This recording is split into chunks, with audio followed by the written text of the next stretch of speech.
I only have a few minutes because I am in between calls right now, but I wanted to do this video because I haven't done a live video in a while, but I really felt compelled to do this video because I'm just getting back from Washington, D.C., and I had a wonderful experience, and I got some lessons from that that I think would work or should be applied to everyday life. And so I hate that I'm rushing, but I want to get this out because I have meetings for the rest of the night. But 4 lessons I want to share with you that I got, or that I feel like I got from this trip to Washington, D.C. I chaperoned the trip with, ended up being a total of 27 students from Pathways. Pathways is a school board that I serve on. I've been on the school board now since 2012.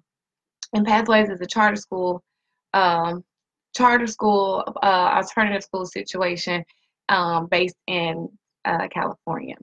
But now they have schools all over the country, and I've been blessed to have been a part of the team that brought the schools here to Memphis because it has provided some wonderful alternative education opportunities for students who want to get their high school diplomas when a traditional school setting does not work for them for whatever reasons. And it's a lot of different reasons why a traditional school setting doesn't work for some students. And Pathways has been a beautiful, beautiful situation to allow these students to get their high school diplomas. Well, one of the things that Pathways does is we allow our students to take trips.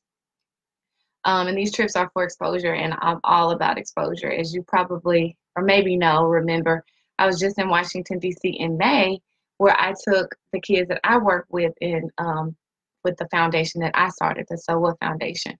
We took our kids to Washington, D.C. And then I was invited to join this trip and asked to be a chaperone for this trip to take our Pathways kids to Washington, D.C. And so I was in Washington, D.C. since from last Monday until yesterday. I got home about 2 o'clock in the morning, and we went nonstop. 7:30 we started, and we were gone all day visiting museums and memorials, and just seeing a lot, doing all that Washington, D.C. has to offer. And even though I've been to Washington, D.C. several times, I learned a lot, and I got some new experiences myself. And it was amazing. And we came in and we had dinner, and then we had night programming. That was powerful. And what happened on this trip was truly amazing, and a beautiful, beautiful example of what can happen when people open up and share. And so we discovered that some of our kids had been abused, had been molested. A lot of them were dealing with really, really painful things. And my platform is so what, and that is a big part of what we talked about, saying so what to these really hard situations and figuring out how to move forward from it. So I wasn't in charge on this trip. I just got to be a chaperone and sit back. But me being me, of course, I had to work with the kids. And I built some beautiful relationships and really helped some kids deal with some hard stuff.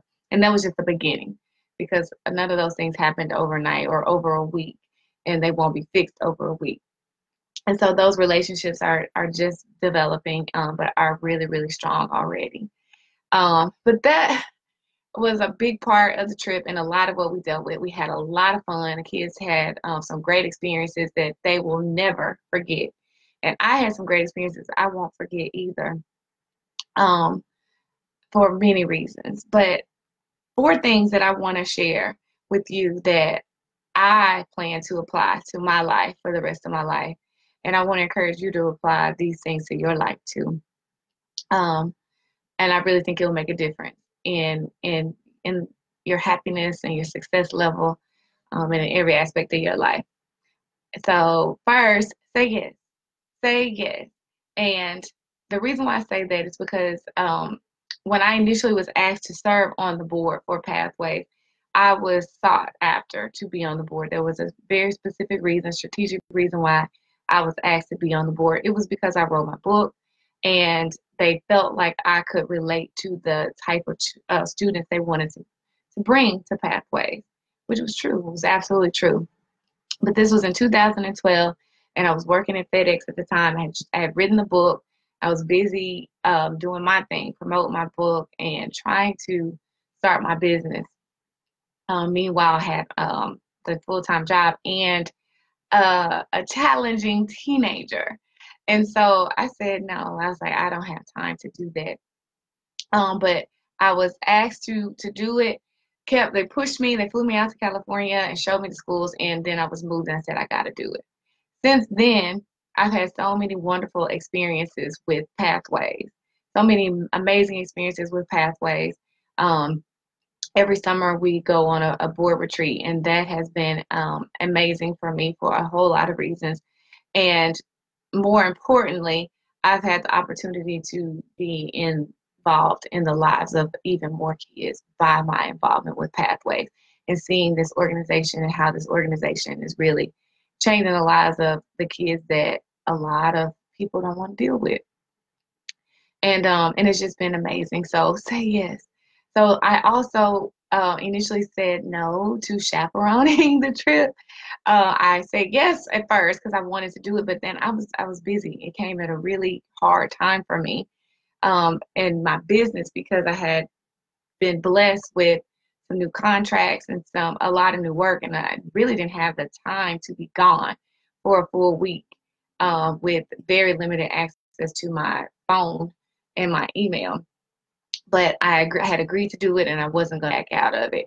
And so even the day when I was headed to the airport, I'm like, oh my God, I really don't have time for this. Right now, I have so much work to do. But I'm back now. The work waited on me. It's here. And I'm working hard to get caught up. But I'm so thankful that I went on that trip because of the new connections that I made. My roommate and the other adults who were there, as well as all the children who were there. The kids from Idaho and the kids from Memphis were amazing. And I'm thankful to be connected to them. And I pray that I'm able to stay connected to them and really impact their lives. Number 2 is embrace diversity. The kids from Idaho and the kids from Memphis on the outside were quite different. My roommate and I were quite different. But our time together was really, really special, and we all began to see one thing, that we had so much in common. So we might look different, but we had so much in common. Kids from Idaho, most of them were white. A lot of them were Mormon. That does not describe any of our kids from Memphis. But by the second day of the trip, they were all together, and you would have thought they were best friends.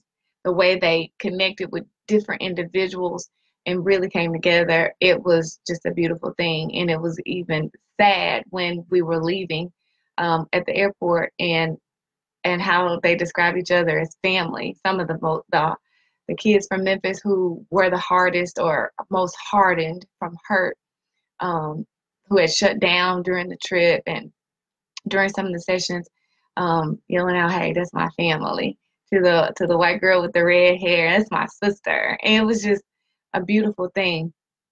And then we also had diversity and different challenges. So we had a student with us who was in a wheelchair, and it was beautiful to see how all the students almost fought over pushing him in the wheelchair and checking on him and making sure he was okay.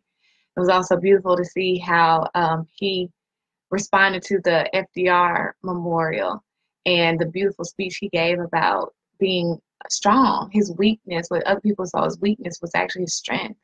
It was just beautiful to see all the diversity. We even had a dog with us on the trip, a service dog for one of the girls from Idaho who suffered from anxiety. And it was beautiful to see how everybody loved on the dog. That was our family dog. And it was just a beautiful thing. My roommate was a girl who was half Pakistani and half Mexican. And she was cool and fun, and it was awesome. Now I have a friend with family from Pakistan, and never thought that would be the case for me. I've always embraced diversity, but I met some incredible new people. It was just an amazing experience. And in the world that we live in right now, with so much hate for people simply because of where they're from or what they look like, um, it was just a beautiful thing. We had gay students on the trip with us as well, and it was just simply beautiful to see all the kids embracing each other and loving each other and having a good time. And none of those things mattered. None of those things mattered. And I really believe with all my heart they will take those feelings and those attitudes back to their towns and in their homes, their cities, wherever they're from, and spread that and show other kids there's no reason to dislike this person because they're gay. There's no reason to tease him because he's in a wheelchair. Because my brother, my sister is in a wheelchair. My brother, my sister is black. My brother, my sister is gay. And that's what the kids were saying. And I truly believe they felt every word of it. It was just beautiful. Third thing is everybody has challenges. And some challenges you can clearly see. So our student who was in a wheelchair, we all saw what his challenge was. He couldn't walk for long without being in a wheelchair. But as the days and the nights went on, every single student expressed different challenges, from molestation, physical abuse at the hands of their parents, not being believed. One had hearing aids. She had heart surgeries, 11 heart surgeries. Another had her vocal cords cut. From all kinds of other challenges. Some of them were crying, or a lot of them actually were crying about not having a relationship with their fathers. Some with their mothers. It was a multitude of challenges, and they all came out. And the reality was they were all just as hurt and just as crippled as our student who was in a wheelchair. And everybody could see his challenges and his disability, but nobody could readily see all the disabilities and the challenges that the other students had. And so until they came out and we talked about it and we are working through that. But it was just beautiful for all of them to begin to see that they all had challenges, and that kid that looks absolutely nothing like them, that doesn't like the same type of music as them, that dresses completely different from them, had some of the exact same challenges. And it was beautiful to see how they helped each other through it. It was just amazing. And the last thing I'll say is choose love. And so during the trip, we saw several war memorials. We saw Arlington Cemetery. We saw the 9/11 memorial. But we also saw MLK Memorial. We went to the African American History Museum. We went to the museum, which I never even heard of. And so we were able to see the results of all this hate and how people have been so violent towards each other, and how hatred has really done horrible things to individuals and to our country. And at a time now where it feels in so many ways like we're going backwards instead of moving forward, and hate is being spewed by people who shouldn't be. Nobody should be, but especially leaders should not be spewing hate. And to see the results of what happened years ago, with, like I said, with all the memorials that we went to, but to see some of that coming back, it's now is the time where we really have to choose love and see how our kids want to love on each other. Our kids are different from each other, but they're all the same in the sense that they truly want to love each other. And it's so many of us adults who are teaching them that they shouldn't. And it was just a beautiful reminder. One of the leaders on the trip said, in her closing remarks, she said something really, really powerful. And I'll close with this. She said that she felt like watching our kids over that week was like having a front row seat to the hope that we have in this country, that we can have in this country. The hope that things will get better and that people will learn to love each other and that the hate will go away. And it was just beautiful. So I just wanted to share that I am exhausted from that trip, mentally, physically, and emotionally. But it was a beautiful thing, and I'm really thankful I had the opportunity to do